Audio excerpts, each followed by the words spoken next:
ध्यान दीजिए, आज हम लोग पढ़ेंगे संविधान। 26 जनवरी आने वाले हैं। हम लोग सबसे बड़ी चीज क्या है कि भारत में एक ऐसा है कि बच्चे को सिलेबस में संविधान पढ़ाया नहीं जाता है, कानून पढ़ाया नहीं जाता है, बच्चे को गीता के बारे में पढ़ाया नहीं जाता है। और जब कोई क्राइम होता है, जो आदमी क्राइम करता है, तो उसको कहता है गीता पर हाथ रख के कसम खाइए कि आप जो सत्य बोलिएगा, सत्य के सिवा कुछ नहीं बोलिएगा। तो उसको बेचारे के पता नहीं कि गीता क्या है। कहता है कानून से आपको डर है, कानून बेचारा वो पढ़ा ही नहीं, तो उसको कानून के बारे में क्या पता चले। हमें तो लगता है कि सिलेबस में सब चीज को जानकारी देनी चाहिए, बच्चों को ये सब चीज की जानकारी देना चाहिए। अगर जानकारी नहीं रहेगा तो बच्चा कैसे जानेगा कि कानून में क्या लिखा है, सिस्टम क्या है, संविधान क्या है। चलिए उबल, आप गेट बंद कर दीजिए, मैं इधर बताता हूँ आज संविधान के बारे में, ठीक है। देखिए आज हमारा क्या है, भारतीय संविधान।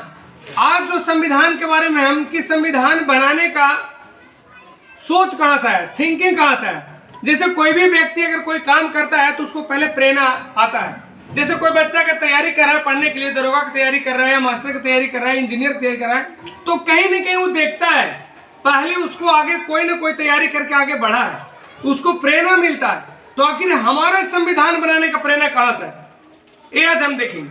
तो देखिए भारतीय संविधान के विकास के संक्षिप्त इतिहास है, कुछ जो हम संक्षिप्त में जो इतिहास है कि भारत के संविधान कैसे विकास किया, वो आज हम आप लोगों के बीच में बताएंगे। इस वीडियो को अधिक से अधिक आप लोग लाइक और शेयर करें।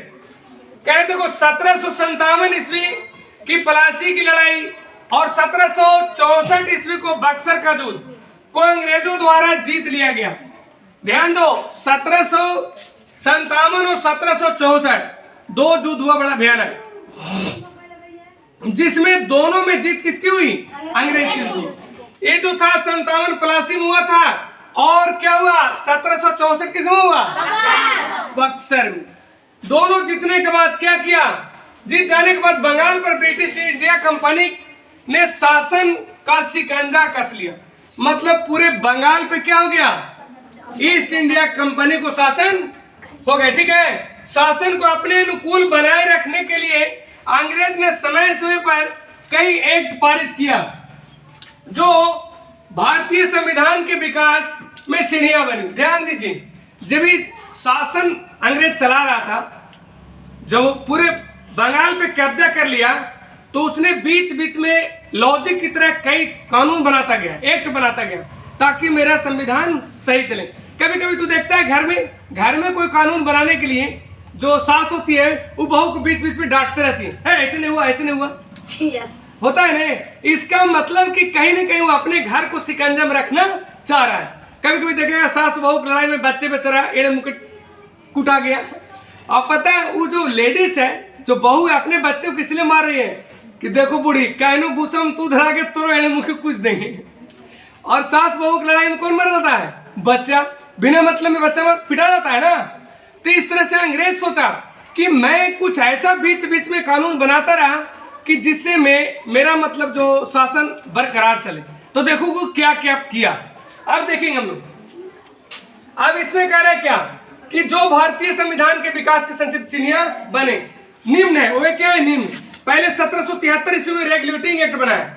1773 कई बार प्रश्न आ चुका है कि रेगुलेटिंग एक्ट कब बना, 1773 में। अब कह रहे इन एक्ट के तहत क्या हुआ, इन अधिनियम का अत्यधिक संवैधानिक महत्व है। जैसे ए में जो कुछ टॉपिक लिखा है, भारत में ईस्ट इंडिया कंपनी के कार्य को नियमित और नियंत्रित करने के लिए दिशा ब्रिटिश सरकार द्वारा उठाया गया। कि मतलब जो भी कंपनी है जो भारत में चल रहा है, इसके अनुसार वहां का जो सरकार था, ब्रिटिश की सरकार था, उसको उसने कदम उठाया। दूसरा चीज क्या है, पहला कदम यह था अर्थात कंपनी शासन पर संसदीय नियंत्रण स्थापित किया गया। मतलब जो भी कंपनी भारत में इसके पहले चल रहा था, वो अंग्रेज के दलाल चला रहा था, ईस्ट इंडिया कंपनी के दलाल चला रहा था। मतलब यहाँ कोई बिजनेस करने आया था। लेकिन इसके बाद जो अंग्रेज सरकार थी उसको अधिकार इस पर हो गया और वो नियंत्रण करने का सिस्टम बनाया। बी, इसके द्वारा पहली बार कंपनी के प्रशासनिक और राजनीतिक कार्यों के लिए मान्यता मिली। मतलब इसी कानून के द्वारा पहला बार जो कंपनी थी, ईस्ट इंडिया कंपनी चल रही थी भारत में, उसको राजनीतिक और मतलब मदद मिली और उसको वैल्यू मिला, जैसे लाइसेंस मिला।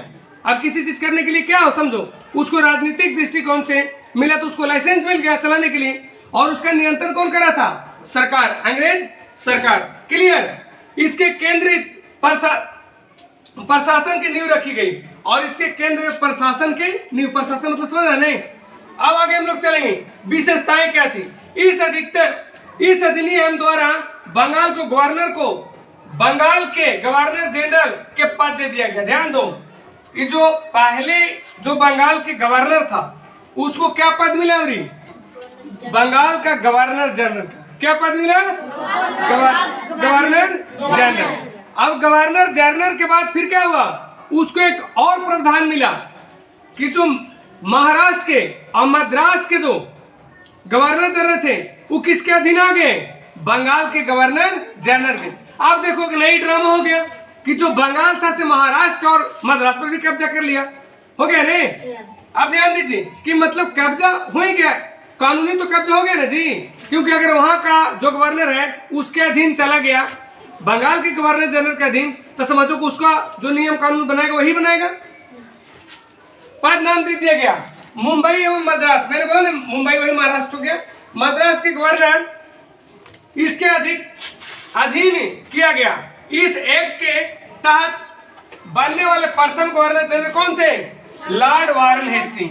ये ध्यान दो, कई बार प्रश्न आ चुका है कि बंगाल का प्रथम गवर्नर जनरल कौन थे? तो लॉर्ड वारन हेस्टिंग। कौन थे? Lord Warren Hasting.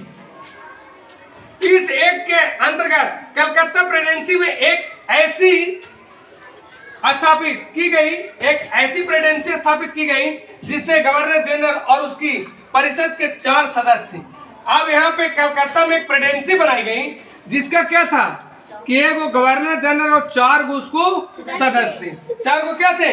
सदस्य थे, जो सदस्य थे।